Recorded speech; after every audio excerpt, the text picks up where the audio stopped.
So let us continue from page number 34, same lesson number 3, organization of data.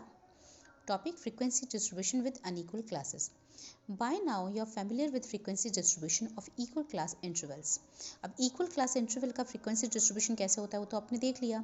You know how they are constructed out of raw data. आपने ये भी सीख लिया कि raw data से उसे तैयार कैसे किया जाता है. But in some cases frequency distribution with unequal class intervals are more appropriate. कुछ परिस्थितियाँ ऐसी होती हैं जिसमें unequal class interval ज़्यादा उचित होता है, जिसमें बहुत ज़्यादा फैले हुए डाटा होते हैं, बहुत दूर दूर डाटा फैले हुए होते हैं, वहाँ पर अनइक्वल फ्रीक्वेंसी क्लास इंटरवल ज़्यादा सही रहता है. If you observe the frequency distribution of example 4 as in table 3.6, you will notice that most of the observations are concentrated in classes 40 to 50, 50 to 60 and 60 to 70. क्या कहना है इनका कि जो ज़्यादातर क्लासेस में ऑब्जर्वेशंस जो आई हैं वो 40 से 50 के बीच में, 50 to 60 या 60 to 70 के बीच में आई हैं. देयर रिस्पेक्टिव फ्रिक्वेंसीज आर 21, 23 और 19. उनकी फ्रिक्वेंसीज कितनी है? हाईएस्ट 21, 23 और 19. It means that out of 100 students, इसका मतलब क्या हुआ कि 100 स्टूडेंट में से 21 को इनको तीनों को जोड़ लिया तो 63 students are concentrated in this classes. मतलब 63 स्टूडेंट्स का जो डाटा है वो इन्हीं क्लासेस में समिट जाता है. देखो कैसे, ये टेबल 3.6 है.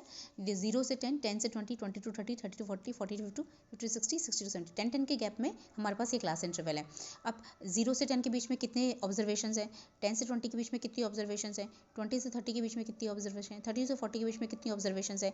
40 to 50 के बीच में कितनी ऑब्जर्वेशंस है? अब देखो, इन ऑब्जर्वेशन को टैली मार्क से काउंट किया और उसके बाद यहाँ लिखा कि 21 है. इसमें 50 to 60 की ऑब्जर्वेशन देखो 23 हैं. 60 to 70 की ऑब्जर्वेशंस देखो काउंटिंग के टेलीमार्क से 19 है. तो 21, 23, 19 इतनी ज़्यादा फ्रिक्वेंसी इनमें आ रही है. इसका मतलब ये हुआ अगर इन तीनों का टोटल किया जाए तो करीब 63 स्टूडेंट्स, 100 में से 63 स्टूडेंट्स का जो ऑब्जर्वेशन है वो 40 to 50, 50 to 60 और 60 to 70 के बीच में कॉन्सेंट्रेटेड है. बाकी के जो ऑब्जर्वेशन हैं वो स्कैटर्ड है, फैली हुई हैं, कहीं कुछ आ गया कहीं कुछ आ गया. Thus 63% are in the middle range of 40 to 70. तो 63 जो परसेंट है वो किस रेंज में है? मिडिल रेंज में, 40 to 70 के. The remaining 37% of data are in classes. और बचा हुआ जो 37 है वो किसके बीच में है? वो 0 से 10, 10 से 20, 20 से 30 से 40, फिर 70 to 80, 80, 90 और 90 to 100. These classes are sparsely populated with observations. Further, you will also notice that observations in these classes deviate more than from their respective classes. इनकी जो रिस्पेक्टिव क्लास होती है उनसे इनका डेविएशन होता है, दूर होती है इनसे, मतलब फ़र्क होती है इनसे. Marks then in comparison to those in other classes.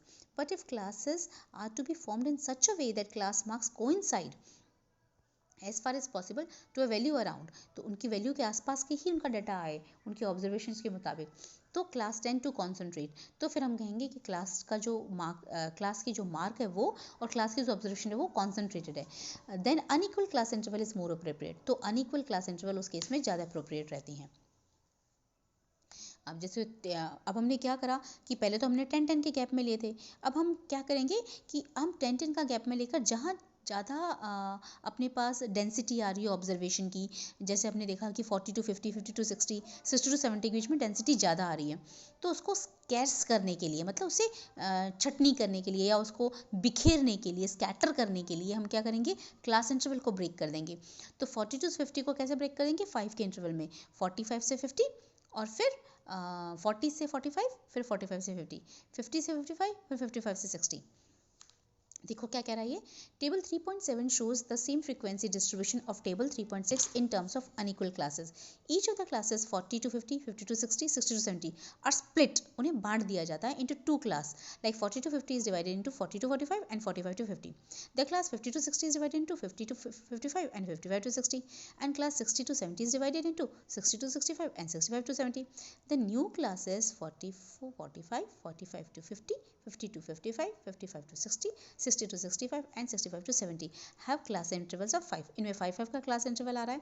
The other classes है उनमें क्लास इंटरवल वही चलेगा, 0 से 10, 10 से 20, 20 से 30, 30 से 40, 40 वाला अपन ने डिवाइड कर ही दिया, फिर 70 to 80, 80 to 90, 90 to 100. Retain their old class interval of 10. The last column of this table shows the new values of class marks for these classes. अब इन क्लासेस को उनकी ऑब्जर्वेशन के मुताबिक अब दोबारा से देखेंगे कि 0 से 45 से लेकर 40 से 45 के बीच में कितना डाटा आता है और 45 से 50 के बीच में कितना डाटा आता है. पहले तो अपने पास डायरेक्टली 40 to 50 के बीच में कितना डाटा आ रहा था वो पता था. 40 to 50 के बीच में कितना डाटा आ रहा था 21. इसमें देखो 40 to 50 के बीच में अब क्या करा उसने 40 to 45 अलग कर दिया और 45 to 50 अलग कर दिया. तो ये 9 अलग 12 अलग, तो कितना हो गया 12 and 9 21. और यही डाटा अपना 40 to 50 के बीच में था 21.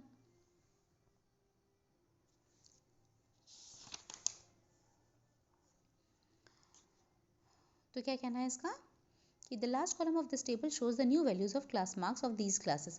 Compare them with the old values of class marks in table 3.6. Notice that the observation in these classes deviated from their old class. अब देखोगे आप कि इनकी जो पुरानी वाली जो फ्रीक्वेंसी थी ऑब्जर्वेशन थी वो और अब वाली ऑब्जर्वेशन में फ़र्क आ गया. पहले 21 थी, अब इधर देखो 9 आ गया, 12 हो गया. तो 21 से कितना दूर हो गया 9, 21 से कितना दूर हो गया 12. Thus, the new class mark values are more representative of the data in these classes than the old values. Figure 3.2 shows the frequency curve of the distribution in 3.7. अब 3.7 में अपनी जो टेबल बनी थी इसका इन्होंने कर्व बना लिया. अब इस कर्व में कैसे बनाते हैं कि ये वाला तो कहलाता है x एक्सिस और ये वाला कहलाता है y एक्सिस. जो x एक्सिस होता है इस पे हम इंटरवल बनाते हैं, क्लास इंटरवल, और यहाँ जो डेटा होता है ये फ्रीक्वेंसी जाता है, फ्रीक्वेंसी आएगा यहाँ पर. The class mark table are plotted on x-axis and the frequencies are plotted on y-axis. That's all for the day. Thank you. Have a good day.